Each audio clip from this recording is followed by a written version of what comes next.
दोस्तों, क्या कभी आपके साथ ऐसा होता है कि आप अपने बच्चों को कोई बात समझाना चाहते हैं और आपको लगता है कि वो सुनते ही नहीं, दे आर नॉट रिसेप्टिव। या कभी ऐसा होता है कि आपको लगता है कि आपके बच्चे इस समय का जो कंपटीशन का युग है उसकी सेंसिटिविटी को समझ नहीं पा रहे। या कभी आपको ऐसा लगता है कि आपके एफर्ट्स जो आप उनके लिए कर रहे हैं वो उसको वैल्यू ही नहीं कर पा रहे। या कभी कभी आपको ऐसा लगता है कि आपका बच्चा सोसाइटी में अंडर कॉन्फिडेंट बिहेव कर रहा है या गलत तरीके से बिहेव कर रहा है। You want to talk to him but you don't know how to talk to him. वो रिलेशनशिप उस तरीके से बन नहीं पा रहा। दोस्तों, ये जो कम्युनिकेशन का जो इशू है पेरेंट्स और बच्चों के बीच में, ये जो रिलेशनशिप को इम्प्रूव करने की बात है, ये इतनी आसान नहीं है। ये बहुत सेंसिटिव और कॉम्प्लेक्स है। आज का हमारा टॉपिक ऑफ डिस्कशन है how do we have a good relationship between children and parents and how do we improve the communication between parents and children. तो नमस्कार दोस्तों, स्वागत है आपका मेरे YouTube channel positive life with Ankit Karwar में। हमेशा की तरह आज का टॉपिक अभी डिस्कस करते हैं। शुरू करने से पहले दोस्तों, मैं आज एक थ्योरी डिस्कस करना चाहता हूं जिसका नाम है transactional analysis. It was developed by Canadian psychiatrist Eric Berne. Eric Berne ने ये थ्योरी डेवलप की कि इंसान की जो ईगो स्टेट है, जो उसके ह्यूमन पर्सनालिटी है, वो 3 डिफरेंट ईगो स्टेट्स में डिवाइडेड है। मतलब उसका बिहेवियर, उसके एक्शंस, उसकी फीलिंग्स और उसके थॉट्स को उसने 3 डिफरेंट क्लासिफिकेशंस में डिवाइड किया, जिसके अंदर वो कहता है कि पहली है पेरेंट ईगो स्टेट, दूसरी है एडल्ट ईगो स्टेट, तीसरी है child ego state. Parent ego state के अंदर जो इंसान है वो हर समय उसकी मानसिकता क्या है, एक अथॉरिटी और कंट्रोल करने की। That is parent ego state. हम हर सिचुएशन को डांट के अपने तरीके से ही देख रहे हैं और उसको जो है हम कंट्रोल करने की कोशिश कर रहे हैं। एडल्ट ईगो स्टेट है जो एक mature balance state of mind है, जिसके अंदर हम चाहते हैं और हम सोचते हैं कि हम दोनों सिचुएशंस को एनालाइज करते हैं, दूसरे इंसान का भी पर्सपेक्टिव समझते हैं और एक सही बैलेंस्ड अप्रोच के साथ हम कोई भी डिसीजन या कोई भी एक्शन लेते हैं। चाइल्ड ईगो स्टेट जो है तीसरी, उसके अंदर हम एक रिबेलियस चाइल्ड हो सकते हैं या हम spontaneous, fun loving, playful manner में हो सकते हैं। चाइल्ड ईगो स्टेट की नेगेटिव साइड ये होती है कि हम सब कुछ एक सर्वाइवल इंस्टिंक्ट में करते हैं। हम हर चीज अपने हिसाब से चाहते हैं और हम चाहते हैं ये अभी हो जाए and we are trying to survive. हमें इनसिक्योरिटीज बहुत होती हैं। That is child ego state. जो एरिक बर्नी है, ही सेज कि that we need to behave like in an adult ego state. मैंने ये थ्योरी को यहाँ पे इसलिए डिस्कस किया है क्योंकि हम आगे जो पॉइंट्स डिस्कस करेंगे उसके अंदर हम ये चीज बार बार डिस्कस करेंगे कि किस तरह से हम पेरेंट ईगो स्टेट में चले जाते हैं, किस तरह से हम चाइल्ड ईगो स्टेट में चले जाते हैं उस सिचुएशन को हैंडल करने के लिए, और कैसे अगर हम एडल्ट ईगो स्टेट में रहें तो हम उन सिचुएशंस को बेटर हैंडल कर सकेंगे। सो हम डिस्कस करते हैं कि what are the issues between parents and children relationship. तो बहुत बार पेरेंट्स ये कहते हैं कि our children are not receptive, कि वो हमारी बातें नहीं सुनते। तो हम पहले यही पॉइंट डिस्कस करते हैं, चिल्ड्रन आर नॉट रिसेप्टिव।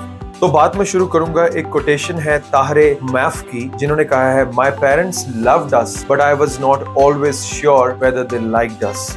दोस्तों, ये बड़ी इंपॉर्टेंट बात है। कई बार हम अपने बच्चों को ये नहीं महसूस करवा पाते कि we believe in you. We are not able to let them feel that we are fully confident about your abilities. और वो बच्चा आपसे सुनना चाह रहा होता है and he for him you are his mirror. आप बस बच्चे को ये जरूर महसूस करवाओ कि we believe in you, we believe in your capabilities. तो मैं एक एग्जांपल शेयर करता हूँ इसके अंदर कि एक बार एक बच्चा जो है वो सॉकर मैच के अंदर लूज कर रहा था। तो उसने जैसे ही वो जीत नहीं पा रहा था, उसने थोड़ा रिएक्ट करना शुरू किया। जो बच्चा उससे बेटर परफॉर्म कर रहा था उसके साथ लड़ना शुरू कर दिया। हुआ ये कि बहुत सीन क्रिएट हुआ और जो अंपायर है उसने बच्चे को हटा दिया। अब जो उसकी मदर है अपने बच्चे को समझाने की कोशिश कर रही है कि बेटा ये सही तरीका नहीं था, ऐसे मत करो, दिस वाज रॉन्ग एटीट्यूड। बच्चा उसको सुन नहीं रहा माँ को अपनी, और वो रिएक्ट करता जा रहा है। अब क्वेश्चन यहाँ पे है कि parents are saying my child is not receptive, he is not listening to me, how do I handle that. लेकिन बात यह है कि आपको हर बच्चे को डील करने का तरीका डिफरेंट है। You cannot train or treat or handle every child in the same way. आपको ये देखना पड़ेगा कि उस बच्चे को ट्रीट करने का क्या तरीका है। जो एग्जांपल हम यहाँ पे ले रहे हैं, आपको उस बच्चे के पहले कंफर्ट जोन में लेके जाना पड़ेगा। आपको उसको ये महसूस कराना पड़ेगा, जो हमने कोटेशन में पहले डिस्कस किया, कि you are capable enough and I believe in you. You need to make him और अंडरस्टैंड, क्योंकि जब आप डीपर डिस्कशन कर रहे हो उस बच्चे के साथ, तो आपको ये रियलाइज हो रहा है कि वो बच्चा कहीं ना कहीं ये महसूस कर रहा है कि मेरे पेरेंट्स को मेरी स्किल्स पे, मेरी एबिलिटीज पे भरोसा नहीं है। They feel I am not capable enough, they feel I am not good enough. तो वो अपनी उस चीज को डिफेंस मैकेनिज्म बना के आपकी बात सुन नहीं रहा। तो you will not behave like a parent ego state, you have to more be in an adult ego state, be more balanced, calm down yourself, and you do not behave like a child ego state. This is how you make the child more receptive to what you want to deliver to him. दूसरा point है communication gap. This is a very important point और बहुत ही common point है ये parents children relationship के अंदर, कि parents children के पर्सपेक्टिव को नहीं समझ पा रहे और चिल्ड्रन पेरेंट्स के पर्सपेक्टिव को नहीं समझ पा रहे। You both need to sit and talk. इसके अंदर एक बहुत ही क्लासिक एग्जांपल है करियर चॉइस की। बहुत बार पेरेंट्स जो हैं दे वांट कि हमारी सोसाइटी के अंदर डॉक्टर बनना, इंजीनियर बनना, कोई लॉयर बनना, इस तरह के प्रोफेशंस के साथ आपकी सोसाइटी में ज्यादा रिस्पेक्ट है, that they are more acceptable professions. Whereas the जो चाइल्ड है, जो अब एक ग्रोन अप हो चुका है, right, social media marketing expert बनना चाहता है, वो उसका पैशन है, इंटरेस्ट है उस चीज में, लेकिन पेरेंट्स को लगता है कि ये तो कोई प्रोफेशन ही नहीं है। Now in this scenario if they both are not able to sit and talk to each other, तो पेरेंट्स को कहीं ना कहीं पे अनअप्रिशिएटेड फील होता है, डिसअपॉइंटेड फील होता है कि मेरे बच्चे जो हैं वो मेरे एफर्ट्स की, मेरे किए हुए, जो मैंने इनको पढ़ाया, लिखाया, डेवलप किया, उसकी कोई वैल्यू नहीं कर रहे। और दूसरी साइड पे जो बच्चा है उसको कहीं ना कहीं अनसपोर्टेड, अनहर्ड फील होता है। उसको लगता है कि मेरे जो एरियाज ऑफ इंटरेस्ट हैं आप उसके ऊपर कोई ध्यान ही नहीं दे रहे, आप उस बच्चे के एरियाज को नहीं समझ पाते, इंटरेस्ट को नहीं समझ पाते। पर आपको भी वहां पे पेरेंट ईगो स्टेट से निकल के एडल्ट ईगो स्टेट के अंदर जाना पड़ेगा और ये समझना पड़ेगा कि जो बच्चा है अगर वो अपने इंटरेस्ट एरिया में काम नहीं करेगा तो वो कभी भी खुश नहीं रहेगा। He will not be excelling in that career. If you want him to excel, grow, so let him be in a career which is his skill set and which is his area of interest. Both the things. You should be guiding him what is his skill set and what his area of interest is. Let him explore, let him grow as naturally as he can. Third point is parenting styles. जिस तरह से हमारे parents ने हमको पाला पोसा बड़ा किया, हम चाहते हैं, और यहाँ हमें पता है सिर्फ यही एक तरीका है, हम भी इसी तरीके से अपने बच्चों को पालना पोसना और बड़ा करना चाहते हैं। But it doesn't work that way because time बदल रहा है और जैसे मैंने पहले कहा, हर बच्चे को डील करने का, ट्रीट करने का, हैंडल करने का अपना तरीका है। It's the same thing doesn't work on everyone. So authoritative styles या बहुत ही neglectful permissive styles would not work on every child. You as a parent need to understand how your child will be handled. इसके अंदर एक बहुत बड़ा अच्छा coat है रिचेल ई गुडरिच का, Children harbor a great many doubts and sorrows that could be eased by a loving hug from a parent. इसके अंदर एक बहुत बड़ी एग्जांपल है और ये लाइव एग्जांपल है। One of my clients said to me कि मेरे पेरेंट्स चाहते हैं कि मैं हर रोज शेव करूं, जिस तरह के फॉर्मल कपड़े वो पहनते हैं वैसे ही फॉर्मल कपड़े मैं भी पहनूं। अब ये क्लासिक एग्जांपल है। ये जो बच्चा है, ये he is a grown up adult now, उसका अपना जिंदगी जीने का तरीका है। He wants to keep a bed and he is okay with what he wears.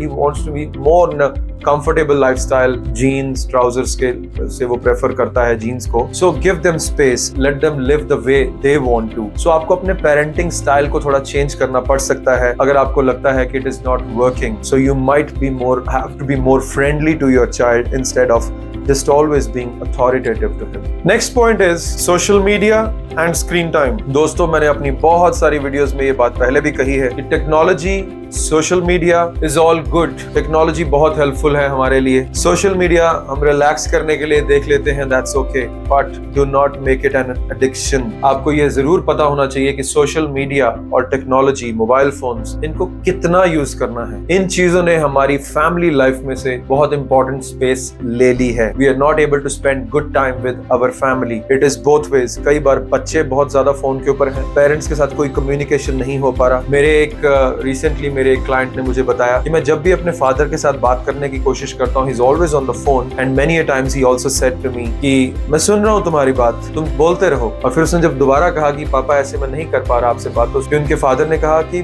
मैं मल्टीटास्किंग कर लेता हूँ, डोंट वरी अबाउट इट, तुम बोलो। तो कहने का मतलब दोस्तों इस बात से, इस एग्जाम्पल से ये है, जब पेरेंट्स और चिल्ड्रन आपस में टाइम स्पेंड नहीं कर पा रहे, they can not expect a good relationship. क्योंकि अच्छा रिलेशनशिप होने के लिए हमें एक दूसरे के साथ टाइम स्पेंड करना बहुत जरूरी है। हम नॉन वर्बल क्यूज को नहीं समझ पाएंगे जब तक हम एक दूसरे से फेस टू फेस बात नहीं करेंगे, एक दूसरे को समझेंगे नहीं, उसकी फीलिंग्स को अंडरस्टैंड नहीं करेंगे। और मैंने अपनी बहुत सारी वीडियोस में सेल्फ रिफ्लेक्शन की बात की है, और एक मेरी फुल वीडियो सेल्फ रिफ्लेक्शन पे है, जिसके अंदर मैंने बहुत क्लियरली ये मेंशन किया कि किस तरह से सोशल मीडिया या excessive usages of digital devices is hampering our emotional human growth, because हमारी सेल्फ रिफ्लेक्शन जीरो होती जा रही है। जब भी हम फ्री हैं हम फोन के ऊपर हैं, so we are not able to evolve within our own selves. ये बात बहुत इंपॉर्टेंट और क्रूशियल है।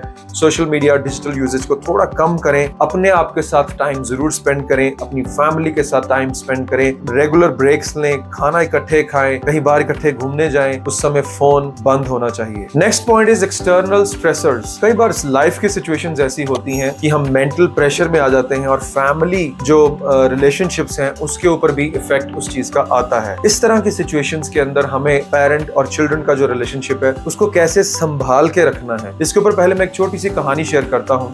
एक फादर थे, he was a very wise man, but his family was going through a financial crisis. वो घर पे आए और उन्होंने आके खाना खाया, उनके साथ उनके दो बड़े बेटे भी थे। खाना खाने के बाद उठ के क्वाइटली अपना चले गए, उन्होंने कुछ बोला नहीं। जब बच्चों ने खाना खाया, बड़े बेटे ने खाना खाया, तो उसने नोटिस किया कि सब्जी के अंदर नमक बहुत ज्यादा था। तो उसने रियलाइज किया कि नमक बहुत ज्यादा है, लेकिन फादर ने कुछ नहीं बोला। उसने भी क्वाइटली उसको चुप करके खा लिया और कुछ नहीं बोला। उसी तरह छोटे बेटे ने भी रियलाइज किया, उसने भी कुछ नहीं बोला। और उसके बाद जब घर की लेडीज ने खाना खाया, उन्होंने भी ये रियलाइज किया कि खाने में नमक बहुत ज्यादा था, लेकिन घर के जो फैमिली बाकी मेंबर्स थे, हस्बैंड और उनके जो बच्चे थे, उन्होंने कुछ नहीं बोला। एवरीबॉडी रियलाइज कि क्या हुआ। लेकिन जो बड़ा बेटा था वो अपने फादर के पास बाद में गया और जाके पूछा कि पापा जब खाने में इतना नमक था तो आप बोले क्यों नहीं? तो उसने बोला बेटा कि हमारी फैमिली ऑलरेडी एक फाइनेंशियल क्राइसिस से गुजर रही है, घर का माहौल ऑलरेडी अच्छा नहीं है। I wanted to avoid any conflict. उन्होंने बोला कि एक पंजाबी की कहावत है, घर कलेश वसे ते घड़ियों पानी नसे, जिसका मतलब ये है कि जिस घर के अंदर कला कलेश रहने लगता है उस घर में कभी जो है वो प्रॉस्पेरस नहीं रह सकता घर। तो इस पॉइंट से मेरा सिर्फ यही कहने का मतलब है दोस्तों कि जब आपकी फैमिली किसी टफ दौर से गुजर रही है, always be careful, be composed, be together, be unified, then only you can cruise through that situation in a more productive way. आप ज्यादा बेटर तरीके से उस टफ सिचुएशन में से गुजर पाएंगे। As we always say, unity is strength.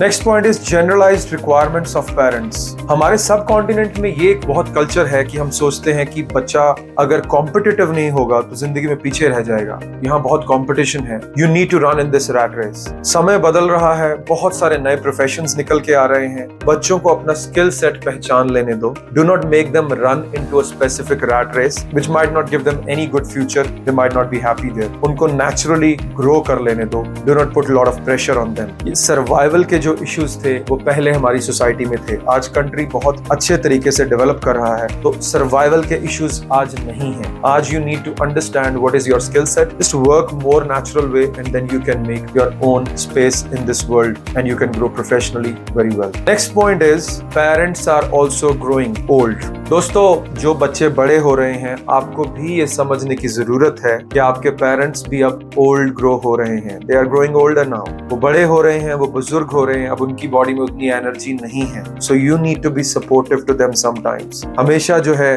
हम एक तरफा ही रिलेशनशिप रहा है, वो हमेशा आपको देते रहे हैं, आप लेते रहे हैं। You are always on the receiving end. At this stage try to understand they are growing older now you be a support to them also. उनके पर्सपेक्टिव्स को भी कई बार समझने की कोशिश करो, आराम से बैठो, बात करो। Try to understand their perspectives also. They might be suggesting you something very right as per their experience, as per their life के जो चैलेंजेस उन्होंने फेस किए हैं, उनसे उन्होंने जो सीखा है, उसका वो आपको कुछ बहुत अच्छा गाइड कर सके। सो दोस्तों Now we are into the conclusion of our discussion today about parent-children relationship. Conclusion में यही कहूँगा कि children जो हैं ये understand करें कि हाँ ये सच है कि कई बार parents थोड़े ज़्यादा authoritative हो जाते हैं, parents कई बार थोड़े ज़्यादा controlling हो जाते हैं nature में, और हमें as parents need to come more to an adult ego state instead of parent ego state. And on the other side, children, you try to understand your parents are always look for your benefit. अगर आपको जिंदगी में कोई आगे जाता देख के खुश होगा तो वो आपके पेरेंट्स होंगे। अगर कभी जिंदगी में आप बहुत ही प्रॉब्लम वाली सिचुएशन से गुजर रहे होगे, टफ फेज में गुजर रहे होगे, अगर आपके साथ कोई खड़ा होगा तो आपके पेरेंट्स होंगे। तो do not lose these gems, ये रिलेशनशिप लूज करने वाले नहीं हैं। Always be very careful, thankful and be full of gratitude for your parents that you have them with yourself. Give them love, give them support. So thank you very much दोस्तों, मैं उम्मीद करता हूँ कि आपको पसंद आई होगी। जरूर कमेंट्स में लिख के भेजना कि कैसी लगी आपको आज की वीडियो, और आगे किस तरह की वीडियो जो है आप देखना चाहेंगे, किन टॉपिक्स के ऊपर आप सुनना चाहेंगे। मेरी इस वीडियो को शेयर करना, लाइक करना और जरूर चैनल मेरा सब्सक्राइब करना। Thank you very much. Until then.